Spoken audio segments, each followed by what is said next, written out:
ఒకప్పుడు angry young man గా తనకంటూ ఒక ప్రత్యేకమైన స్టార్ ఇమేజ్, ఫ్యాన్ ఫాలోయింగ్ ని ఏర్పాటు చేసుకున్న హీరో రాజశేఖర్. ఆ రోజుల్లో ఈయన సినిమాలు చిరంజీవి, బాలకృష్ణ సినిమాలతో సమానంగా ఆడేవి. అయితే గడిచిన దశాబ్ద కాలం నుండి రాజశేఖర్ హీరోగా చేసిన సినిమాలు ఎప్పుడు వచ్చాయో ఎప్పుడు వెళ్లాయో కూడా తెలియని పరిస్థితి. మంచి స్టోరీ, స్క్రీన్ ప్లేలతో వచ్చినా అవి బాక్స్ ఆఫీస్ వద్ద ఫెయిల్యూర్స్ గా నిలుస్తున్నాయి. అంటే ఇక ఆడియన్స్ రాజశేఖర్ సినిమాలను థియేటర్స్ లోకి వెళ్లి చూసేందుకు ఆసక్తి చూపడం లేదని స్పష్టంగా అర్థమవుతుంది. జగపతి బాబు, శ్రీకాంత్ లాగా క్యారెక్టర్ రోల్స్ కి షిఫ్ట్ అయ్యేందుకు రాజశేఖర్ ఎప్పటి నుండో రెడీ. కానీ ఆయన మనసుకు నచ్చే పాత్రలు రాకపోవడంతో ఇన్ని రోజులు సైలెంట్ గా ఉంటూ వచ్చారు. ఇప్పుడు ఆయన కోరుకున్న పాత్ర దక్కడంతో ఇక నుండి క్యారెక్టర్ రోల్స్ చేయడానికి సిద్ధమైపోయాడు రాజశేఖర్. అందులో భాగంగా విజయ్ దేవరకొండ హీరోగా నటిస్తున్న రౌడీ జనార్దన్ చిత్రంలో విలన్ గా నటించేందుకు సిద్ధమయ్యారు రాజశేఖర్.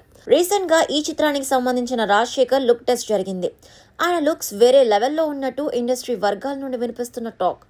చూస్తూనే భయపడిపోయే రేంజ్ లో ఆయన లుక్ ని సిద్ధం చేశారట. ఈ చిత్రానికి నిర్మాతగా దిల్ రాజు వ్యవహరిస్తున్న సంగతి తెలిసిందే. ఒక మంచి కథాంశంతో ఈ స్టోరీని డెవలప్ చేశారట. ఖచ్చితంగా పెద్ద హిట్ అవుతుందనే నమ్మకాన్ని దిల్ రాజు గతంలో పలు ఇంటర్వ్యూస్ లో వ్యక్తం చేశారు.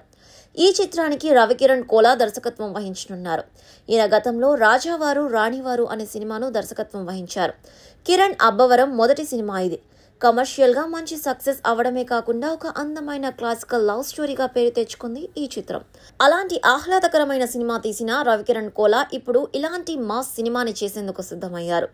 చూడాలి మరి ఎంతవరకు సక్సెస్ అవ్వగలడం అనేది.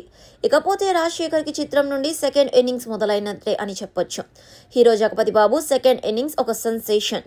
తెలుగుతో పాటు హిందీ, తమిళం, మలయాళం, కన్నడ ఇలా అన్ని ఇండస్ట్రీస్ లోనూ జగపతి బాబు విలన్ గా, క్యారెక్టర్ ఆర్టిస్ట్ గా ఎన్నో సినిమాల్లో నటించి మంచి పేరు తెచ్చుకున్నారు.